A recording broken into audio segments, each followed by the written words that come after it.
नमस्कार. नुकतीच विधानसभेची रणधुमाळी संपलेली आहे. पुन्हा एकदा महायुतीचं शासन या ठिकाणी येणार आहे महाराष्ट्रामध्ये. या संपूर्ण निवडणुकीत सर्वात महत्वाची जी काही कलाटणी देणारी बाब ठरली ती म्हणजे मुख्यमंत्री माझी लाडकी बहीण योजना. लाडक्या बहिणींनी आपल्या मुख्यमंत्री एकनाथ भाऊंना भरभरून प्रेम दिलं मतांच्या स्वरूपात. असाच एक वेगळा विषय घेऊन सत्यार्थ न्यूज आपल्या समोर येत आहे.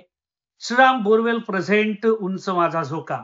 अर्थातच या ठिकाणी आपण उंच माझा झोका या सदरामध्ये महाराष्ट्रातील तमाम रणरागिणी ज्यांनी आपल्या वेगवेगळ्या क्षेत्रामध्ये ठसा उमटवला आहे यांना आपण प्रेझेंट करणार आहोत. तर जाऊया श्रीराम बोरवेल प्रेझेंट उंच माझा झोकाकडे. आज आपल्या या सदरामध्ये सावंतवाडी आणि संपूर्ण सिंधुदुर्ग जिल्ह्यामध्ये ज्यांनी चष्मे अर्थातच ऑप्टिक्स या क्षेत्रामध्ये एक वेगळी कलाटणी दिली, वेगवेगळ्या शिबिरांच्या माध्यमातून ज्यांनी गोरगरिबांना चष्मे दिले, मोफत त्यांची नेत्रचिकित्सा सुद्धा केली, अशा एक धगधगती रणरागिणी आपल्यासोबत आहेत. आपल्यासोबत आहेत स्नेहल सचिन हरमलकर. ताई नमस्कार. नमस्कार. सर्वप्रथम तुम्हाला या सदरामध्ये आम्ही वेलकम करतो. श्रीराम बोरवेल प्रेझेंट उंच माझा झोका या सदरामध्ये आपलं मी स्वागत करतो. खरं तर महिला म्हटले की वेगवेगळे क्षेत्र येतात, पण तुम्ही जे क्षेत्र निवडलं ते फार वेगळं आहे. हो. या क्षेत्राकडे तुम्ही कसं आलात?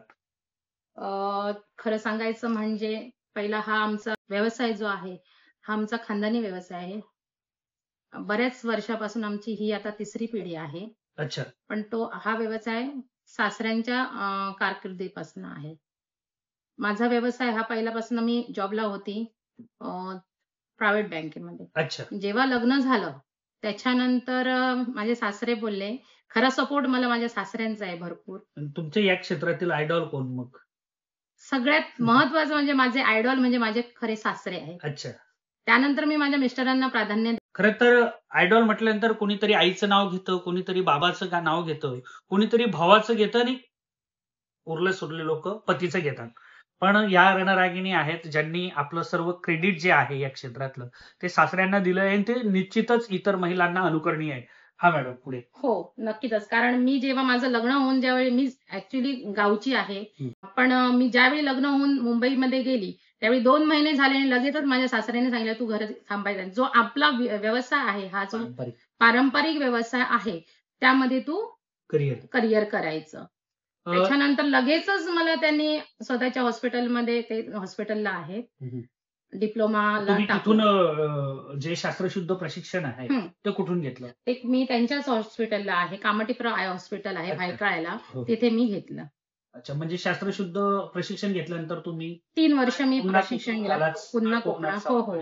2016 मध्ये आम्ही सर्वे केला ऍक्च्युली आणि त्याच्यामध्ये असं दिसण्यात आलं की इथे बऱ्याच किमती जास्त प्रमाणात म्हणजे जास्त दरात चष्मे दिले जातात. त्यामुळे गोरगरिबांना ह्याचा फायदा होत नाही. कारण समजा जर त्यावेळी 2015-16 मध्ये जर 2000 मध्ये जर चष्मा बंद त्यावेळी ती परिस्थिती नव्हती ना, जी आता 2024 मध्ये आहे ती. त्याच्यामुळे आम्ही असा विचार केला की गोरगरिबांना काहीतरी सेवा द्यावी. आपल्याला हे सगळं चालू असताना कुटुंबातून आपल्याला कसा सपोर्ट मिळतो? खूप छान मिळतो मला प्रत्येक गोष्टीत. माझ्या सासूचा तर खूप पाठिंबा आहे. तू जा, तू कर, ह्या मी बघते घरचं. मी इव्हन माझ्या छोट्या बाळाला 2.5 महिन्याचं असून पण मला माझ्या सासऱ्याने मला खूप सपोर्ट केला. त्यानंतर पण मला माझी सासू बोलली की बिनधास्त जा, मागे काही तुझं टेन्शन. कोकणामध्ये हक्काचं दालन म्हणजे शुभांगी ऑप्टिक्स कडे बघितलं जातं. खूप कमी म्हणजे अल्प दरात तुम्ही सगळे ब्रँडेड चष्मे या ठिकाणी उपलब्ध करून देतात. गोरगरिबांची ही सेवा करता आहेत. काय सांगाल? कोकणी माणूस हा परिस्थितीने जरी गरीब असला तरी तो मनाने खूप श्रीमंत असल्यामुळे आम्हाला असं वाटलं की बाबा गरीब लोकांना काहीतरी आपल्याकडून सेवा व्हावी. नक्कीच. त्याच्यासाठी आम्ही हा आमचा प्रयत्न केला. त्या प्रयत्नाला आम्हाला भरपूर यश आलंय.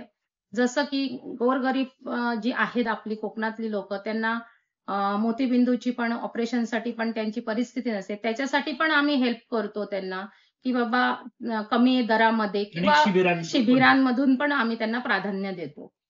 आता आपण या ठिकाणी जे आपलं दुकान आहे विविध आपण ब्रँडेड ह्या आयटम्स आपण आहेत.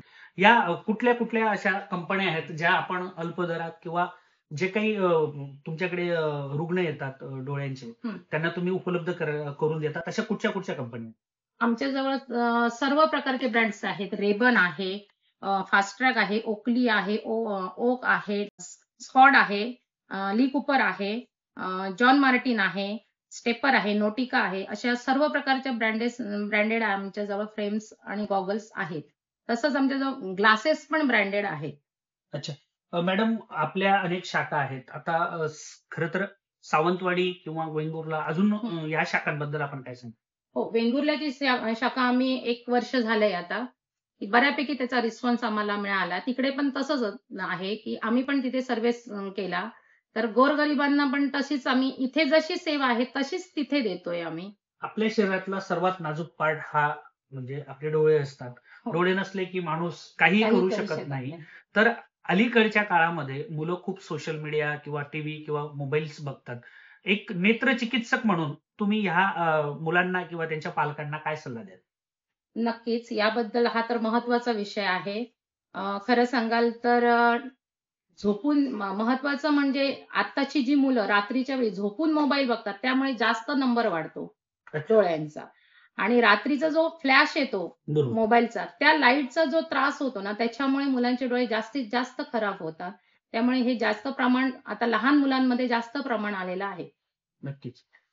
मॅडम, आपण अतिशय अल्प दरामध्ये संपूर्ण कोकणामध्ये, तर कोकणामध्ये विशेषतः आपण आणि आपले मिस्टर सचिन हरमलकर असतील, आपले धीर असतील, आपले संपूर्ण हरमलकर परिवार हा विविध दानाच्या माध्यमातून एक सेवा देतोय. आपण या तळकोकणातील आपल्या बांधवांना काय आवाहन कराल नेत्रचिकित्सा संदर्भामध्ये? कोकणातील जास्तीत जास्त प्रमाणात होळीचं प्रमाण जास्त आहे. त्याच्यामुळे कोकणातील लोक गोरगरीब आहेत. त्यांना शेती काम वगैरे करतात. त्यांना धूळ वगैरे डोळ्यात जाते. पण त्यांना त्याची माहिती नसते, की बाबा आपण जाऊन डोळे चेक करावे. माझा लोकांना असा सल्ला आहे, की शक्यतो 6 किंवा वर्षभरात एकदा तरी येऊन डोळे चेक करून, की आपल्या डोळ्यामध्ये काय प्रॉब्लेम आहे, की नंबर आहे का किंवा जळजळ होते. खूप महत्वाचं कारण हा अल्प दरात हे करून देऊ. पण हा महत्वाचा पार्ट आहे. आपल्या शरीराचा हा अवयव हा डोळे म्हणजे महत्वाचा आहे. त्याच्यामुळे लोकांना मी असं सांगू इच्छिते, की तुम्ही नक्कीच 6 महिन्यांनी किंवा 1 वर्षाने डोळ्याची आपली काळजी घेणं गरजेचं आहे. आणि शुभांगी ऑप्टिक्समध्ये तुम्ही आलात तर तुम्हाला अल्प दरात चष्मे उपलब्ध करून देऊ. तसंच जर काही असलं तर मग ड्रॉप्स वगैरे ते पण सजेस्ट करू. ही माझी सर्वांना कळकळीची विनंती आहे आणि डोळ्यांची काळजी घेणं हे खूप गरजेचं आहे. तुमचं नाव स्नेहाला आहे. हो, बरोबर. आणि साहेबांचं नाव सचिन आहे. नेमकं शुभांगी या नावाची पार्श्वभूमी काय?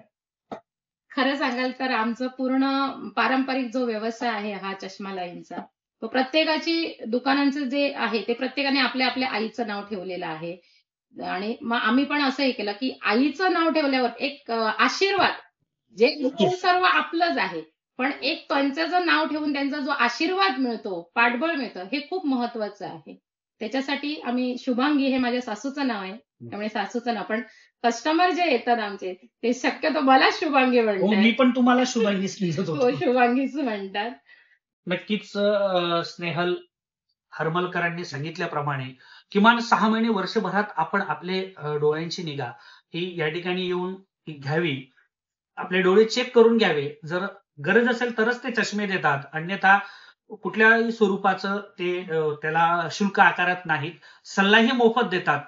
आम्ही सत्यार्थ न्यूज तर्फे तमाम कोकणी बांधवांना, आपल्या तळकोकणातील असतील, गोव्यातले असतील किंवा सीमा भागातल्या माणसांना, व्यक्तींना, विशेषतः जे शेतीकाम करतात, कष्टकरी आहेत, ते काम करत असताना अचानक त्यांचे डोळ्यांमध्ये वेगवेगळ्या प्रकारच्या व्याधी होऊ शकतात, नाकारता येत नाही. अशा बांधवांना विनंती करतो की एकदा सचिन ऑप्टिक्स मध्ये येऊन शुभांगी ठीक आहे, कट करतो. तुमचं नाव येतो. ओके. मी त्यांना विनंती करतो की एकदा शुभांगी ऑप्टिक्स या अतिशय सुसज्ज अशा दालनामध्ये येऊन आपण अल्प दरात ही नेत्रचिकित्सा करून घ्यावी. गरज असेल तर ते चष्मे सुद्धा उपलब्ध अल्प दरात देतात. त्यांचा लाभ घ्यावा असं आवाहन करतो. तुर्तास मी इथेच थांबतो. आपण बघितलं उंच माझा झोकामध्ये आज स्नेहल सचिन हरमलकर या रणरागिणीचा प्रवास. Rupesh Patil, video journalist Sabaji परबसह सत्यार्थसाठी Sindhudurg.